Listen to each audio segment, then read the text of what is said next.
코인을 하다 보면 정말 현실성 없는 이야기들을 많이 접하게 됩니다. 2011년 4월 당시 비트코인 1만 개를 1063원에 매수한 투자자가 휴먼 지갑에 보관하다가 14년 뒤 현재 새로운 지갑 주소로 이체하면서 가상자산 시장을 크게 술렁이게 했죠. 투자금 1064만 원이 현재 가치로 1조 5275억, 무려 14만 배 수익률을 이뤄낸 것입니다. 또 2018년 6억 4,200만 달러로 비트코인 10만 784개를 매수했던 한 대형 고래 투자자가 최근 비트코인 2만여 개를 매도하고 대규모 이더리움 매수에 나서 큰 화제가 되고 있는데요. 7년 전 9천억가량 되던 금액이 단 한 번의 움직임 없이 현재 16조에 달하게 된 것이죠. 여러분들, 이런 이야기 들으면 어떤 생각이 드시나요? 당연히 부럽다는 마음이 먼저 들겠죠. 물론 저 역시도 그렇습니다. 하지만 여기서 생각이 끝난다면 어떠한 발전도 없이 우물 안에 갇혀 하늘만 바라보게 되겠죠. 좀 더 본질을 깊숙이 들여다보고 내 투자에 대해서도 돌아보는 계기가 반드시 필요합니다. 오늘은 여러분들과 투자에 대한 고찰을 나눠보려 합니다. 제가 정리한 3가지 관점을 들려드리겠습니다. 첫 번째로 정보에 대한 중요성입니다. Knowledge is power. 지식은 힘이다 라는 뜻이죠. 프랜시스 베이컨이 설파한 이 문장은 단순히 학문적 의미를 넘어 정보를 가진 자가 권력과 우위를 차지한다는 통찰을 줍니다. 모두가 다 아는 이 문장을 내가 과연 투자에 적용하고 있는지 생각해보면 글쎄요, 대부분의 사람들이 투자를 결정할 때 누군가가 이게 좋다더라, 이게 뜬다더라 하는 말에 혹해서 결정하는 경우가 많죠. 투자에 대한 고찰 중 제가 정보를 가장 먼저 말씀드리는 이유가 있습니다. 정보가 바로 투자에 대한 근거가 되고 근거가 있어야만 투자에 대한 믿음으로 버틸 수 있는 인내가 생기죠. 뿐만 아닙니다. 모든 투자는 저점에서 사고 고점에서 파는 이윤의 극대화를 추구하는데 어떤 시점이 고점인지에 대한 정보가 있어야 투자에 대한 수학도 성공적일 수 있겠죠. 지금은 온라인 세계로 세상이 연결되어 있습니다. 정보는 매일마다 파도치듯 새롭게 갱신되고 쏟아지고 있죠. 투자에 대한 책임을 내가 지듯이 옥석을 가려내는 작업도 내가 해야 하는 겁니다. 이 과정을 못하는 사람은 아직 투자할 준비가 안 된 것이겠죠. 두 번째, 가치 투자입니다. 아이러니하게도 제가 맨 처음 국내 주식을 시작했을 때 저는 가치 투자를 혐오할 정도로 싫어했었습니다. 분명 그 당시 모든 지표를 공부하고 저평가되어 있는 주식을 매입했었는데 결과가 2년이 지나도록 마이너스였기 때문이었죠. 그 당시 저는 주식은 저점에 사서 고점에 파는 것만이 정답이고 저평가되어 있는 종목을 찾아 가치 투자하는 것은 쓸데없는 시간 낭비라고 생각했습니다.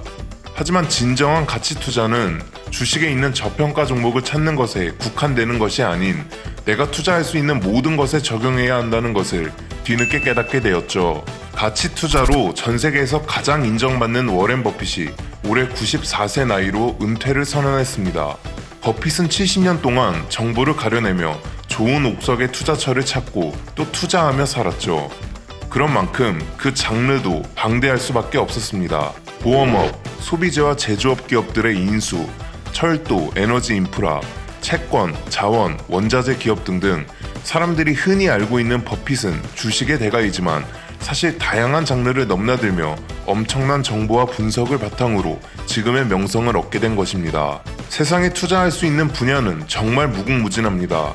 주식, 채권, 해외 선물, 부동산, 코인, 금, 심지어 사람까지도 지금도 그리고 미래에도 가치를 숨긴 옥석들이 투자를 기다리고 있는 것이죠. 시대와 경제의 흐름을 읽고 미래를 예측해서 어떤 장르가 미래를 주도하고 가치가 커지게 될지 생각하는 훈련이 꼭 필요한 이유입니다. 세 번째는 인내입니다. 대부분의 한국 사람들 성격이 참 급합니다. 외국인들이 한국인들에게 가장 빨리 배우게 되는 단어가 빨리빨리라는 우픈 얘기도 있죠. 그래서인지 몰라도 한국 사람은 쉽고 빠르게 돈 버는 것을 너무 좋아합니다. 얼마 전 신간된 베스트셀러 부의 심리학의 저자 김경일 교수는 강연에서 이런 이야기를 합니다. 두 개의 게임이 있습니다. 게임 A, 1억 원 딸 확률이 100%예요. 게임 B, 1억 원 딸 확률 89%, 5억 원 딸 확률 10%, 꽝 1%입니다. 오늘 두 게임 중에 하나를 하실 수 있습니다. 둘 다는 못하세요. 자, 두 게임 중에 하나를 할 수 있다면 어느 게임이 마음에 드세요? 벌써 이론이 갈리고 있죠. 이 대답이 갈린다는 것 자체가 이론이 무너지고 있다는 뜻이에요. 자, 난 게임 하겠다. A 하겠다. 손 들어주세요. 감사합니다. A. 네, 내리시고요. 난 B 하겠다. 손 들어주세요. B가 더 많죠. 이게 우리나라만 이렇게 나와요. 상당히 흥미롭죠.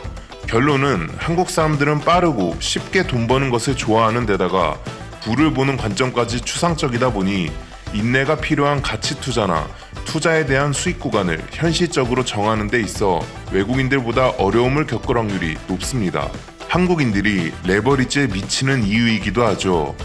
미장에서 레버리지 종목 보유 현황 1등 국가, 부동산 영끌족, 해외 선물, 코인 선물 레버리지 중독 등등 모두 우리가 주변에서 흔히 볼 수 있는 모습들이죠. 도입부에서 말씀드렸던 14년을 기다린 투자자와 7년을 기다린 투자자처럼 과연 나였다면 그 오랜 기간 급등락을 수십 차례 수백 차례 겪으면서도 단단히 인내할 수 있었을까 스스로 고민하고 돌아보아야 합니다. 여러분들에게 좋은 동기부여가 되길 바라며 오늘 준비한 영상은 여기까지입니다. 정보, 가치 투자, 인내를 통해 성공적인 투자 되시길 바랍니다.